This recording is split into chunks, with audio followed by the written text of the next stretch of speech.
Good morning, students. Adutha university question aanu. Show that the function f of z defined by f of z equal to real part of z by z is not equal to 0. 0 z equal to 0 is not continuous at z equal to 0. z equal to 0 is continuous alla enna prove cheyyanam. This December 2020 il 3 മാർക്കിന്റെ question ആയിട്ട് ചോദിച്ചതാണ്. എന്താണ് ഒരു ഫംഗ്ഷന്റെ continuity എന്ന് പറഞ്ഞാൽ if f of z is a complex function then f of z is continuous at a point z naught if മൂന്ന് conditions fulfil ചെയ്യണം. ഫസ്റ്റ് കണ്ടീഷൻ എന്താണ്?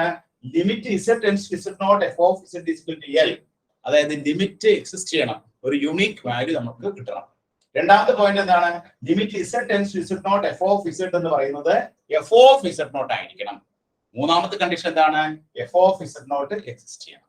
ഇങ്ങനെ ഈ മൂന്ന് കണ്ടീഷൻസ് ഫുൾഫിൽ ചെയ്യുകയാണെങ്കിൽ we can say that given function is continuous at a point z naught. നമുക്ക് first condition നോക്കാം. First condition എന്താണ്? Limited z tends to 0 f of z. That is limited z tends to 0 f of z എന്ന് പറയുന്നത് എന്താണ്? Real part of z by z. z എന്ന് പറയുന്നത് x plus i by ആണ് അല്ലേ? അപ്പൊ ഇവിടെ നമുക്ക് limited z tends to 0 real part of z എന്താണ്? റിയൽ പാർട്ട് ഓഫ് z എന്ന് പറഞ്ഞാൽ x ആണ്. അതുപോലെ z എന്ന് പറഞ്ഞാൽ ഇവിടെ എന്താണ്? x plus i by ആണ്. ഇനി ലിമിറ്റ് കണ്ടുപിടിക്കാനായിട്ട് നമ്മൾ ഒരു പാത്ത് ചൂസ് ചെയ്യുന്നു. Choose A path y is equal to mx. അപ്പൊ നമുക്ക് ഇങ്ങനെ എഴുതാം. ലിമിറ്റ് z ടെൻഡ്സ് ടു 0 എന്ന് പറഞ്ഞാൽ x tends to 0 x divided by x plus i into mx. That is limit x tends to 0 x divided by x into 1 plus i. ഈ x cancel ചെയ്യും. അപ്പോൾ നമുക്ക് എന്ത് കിട്ടും? Limit x tends to 0 1 by 1 plus i. 1 by 1 plus i m. Therefore limit depends upon the value of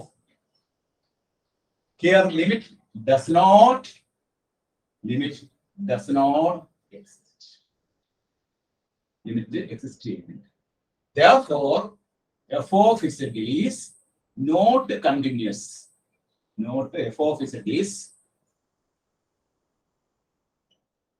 not continuous at z equal to 0 ile ഈ complex function limit does not exist. Therefore f of z is not continuous at z equal to 0. ഇതാണ് answer. അപ്പോൾ ഇങ്ങനെയാണ് ഇതിന്റെ answer എഴുതുന്നത്. അപ്പോൾ ഇവിടെ നമ്മൾ ആദ്യം ഡെഫിനിഷൻ നടത്തുമ്പോൾ 3 പോയിന്റ് ചെക്ക് ചെയ്യുക. 3 പോയിന്റ് ആണ് limit z tends to z naught f of z is equal to L. രണ്ടാമത്തെ point z tends to z naught f of z എന്ന് പറഞ്ഞാൽ f of z naught ആയിരിക്കണം. ഈ എല്ലാം ഇതും സെയിം ആയിരിക്കണം. മൂന്നാമത്തെ point f of z naught exist ചെയ്യും. അപ്പോൾ നമ്മൾ ഒന്നാമത്തെ കണ്ടീഷൻ ആണ് ചെക്ക് ചെയ്തത്. ഒന്നാമത്തെ കണ്ടീഷൻ തന്നെ ഫെയിൽ ആയി. ഫസ്റ്റ് കണ്ടീഷൻ തന്നെ എന്താണ്? നമുക്ക് കിട്ടിയ വാല്യൂ 1 by 1 plus im ആണ്. Therefore limit depends upon the value of m. അങ്ങനെ വാല്യൂ ഓഫ് m ആവുമ്പോൾ limit is not unique. Therefore limit does not exist. അപ്പോൾ ലിമിറ്റ് എക്സിസ്റ്റ് ചെയ്യുന്നില്ല എന്ന് കിട്ടി. Therefore limit എക്സിസ്റ്റ് ചെയ്യുന്നില്ലെങ്കിൽ the complex function f of z is not continuous at z equals. എല്ലാവരും not ചെയ്തെടുത്തോ കേട്ടോ. ഇത് ഡിസംബർ 2020 3 മാർക്കിന്റെ ക്വസ്റ്റ്യൻ ആയിട്ട് QT ചോദിച്ചതാണ്.